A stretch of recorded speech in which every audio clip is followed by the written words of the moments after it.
Hey everybody, the Johnny Cage here, welcoming you back to some more of Let's Play Super Mario RPG. And this time, doors. Dun dun dun. Slightly deeper dun dun dun. That's for you, B-Dude. Anyhow, we need to figure out which door we want to go through. We need to go through 4 of the 6. We have 3 different types of challenges: puzzles, action, and fighting.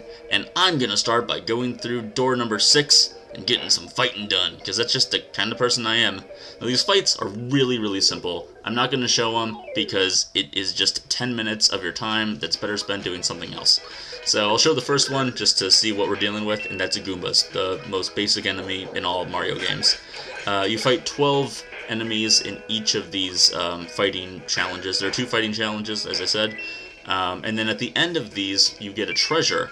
Now, to the best of my knowledge, there's some randomization in what's behind the door. There's always 2 challenges of each, but the treasures seem to be different. So this isn't a very solid guide if you're following completely along. Here we got the Star Gun, which is Geno's best weapon. That brings me to my next point.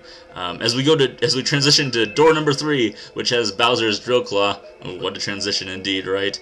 To be fair, I had about 35 minutes of raw footage, and this video is probably going to come out to being maybe just under 9 minutes long, so it gives you an idea of how difficult these rooms are. Not the fighting rooms so much, but the action and logic rooms are really challenging.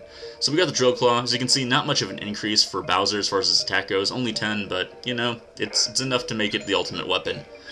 So here's our first action stage after we've taken care of the 2 fighting stages.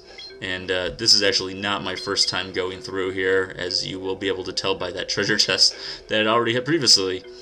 So just when you jump here, the trick is you jump, you can see the path for just a split second, and it makes it really easy. There's nothing difficult about it, really. Just take your time. You have 10 tries to get through 3 rooms, and you know, your tries don't reset after each room, so just take your time because there's no point in rushing yourself. The second room, not much more difficult. Just cross onto the different panel when it gets close to you. Not much to say there. Now the third room, it's time for some Donkey Kong, because you are literally playing Donkey Kong, the classic, and I am really bad at this version of it. I'm pretty good at regular Donkey Kong, actually, but my advice is to jump up to this 3rd level as quickly as you can before the barrels start falling. And honestly, after that, it's almost luck. You'll see when the barrels drop down and hit that small platform, they bounce. And if you stand right like underneath the platform, they can bounce over your head.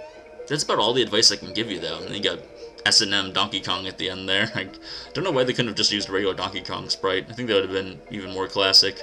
And you get the Super Slap, which is the princess's fake ultimate weapon. If you didn't get the frying pan, that would be hers, but the frying pan is definitely a lot better. And we do a quick transition to door number 1, where we have our second action room. Now this one, a little bit more tricky. I should say that instead of the 3rd room being the hard one here, this first room is the hard one. And that's what I mean, burning my buns there. The 2.5D, the jumping. You can just do a regular jump on these. That very first jump, though, you have to hold down Y and jump to get kind of a run jump. But at least the game is nice enough to put you back on the platform that you were previously on, rather than having to start all over from the beginning. So, I mean, that's something, at the very least. So you beat the first room, on to the second room, which involves you jumping on top of this little cannonball thing, and all you've got to do is dodge these bombs. But you'll need this cannonball to jump up to the red door, although the controls are inverted right here, so left is right and right is left, up and down are switched around. So just do the best you can with that. I don't see any problem with that ever. I think it could be more of a problem if you try to get those treasure chests, which probably don't contain anything really special. Maybe some fire, ice bombs, maybe a royal syrup. Anyhow, so we're on to the 3rd room now. This room, best advice I can give you, take your time and do not bother with those treasure chest boxes, because chances are if you hit one, you'll plummet into the lava. Whatever's inside of them probably isn't that great. I mean, we're literally getting the ultimate weapons in the game right now, and if you've been following along with my playthrough of this, then we have, you know, awesome accessories, awesome weapons, really good armor. Not the best armor, mind you. We'll actually pick that up in the next episode, but we don't really have to go out of our way to get that either. Oh man, this whole process just took forever. I had about 35 minutes of raw footage, guys. It was ridiculous cutting all this down, but, you know, I didn't want to see me failing constantly, so I cut it down to just the good stuff, you know. Make yourself look good. Pro tip for the day. Always make yourself look good. So after completing 4 of the 6 rooms, we got the Sonic symbols right there for Mallow. Those are his ultimate weapon. No, we might as well throw those on those guys. No point in just leaving them in our inventory. I guess we could sell them if we've got to. We will have to buy the ultimate armor for every person, but we probably won't be that too strapped for coins, and the reason for that is what lies in this next room. Oh my gosh, it's absolutely nothing but a pit. Oh no. Just kidding, not much of a pit at all. It actually leads you to a boss battle, so we might as well have Princess power up real quick, and we are about to fight an old friend of ours that some of you may remember quite fondly, or not so fondly, from the days of Yoshi's Island. It's Kama. This is Smithy's castle. No trespassers allowed. And so we're fighting Kama, or maybe just a regular Magic Koopa. I don't know, maybe it's a Wizrobe. Who knows? This guy, really easy. There's Bowser's Drill Claw right there. His arm apparently spins around and dislocates itself. Thrilling. And Peach does a ton of damage with the Frying Pan and the Quartz Charm combined. Man, jeez. So with this, boom, there you go. I think he has only got about 1200 HP. Really a pushover, but he's not meant to be that hard anyway. We've got much more difficult enemies lying ahead. But first, he turned from red to blue. That must be a good thing, right?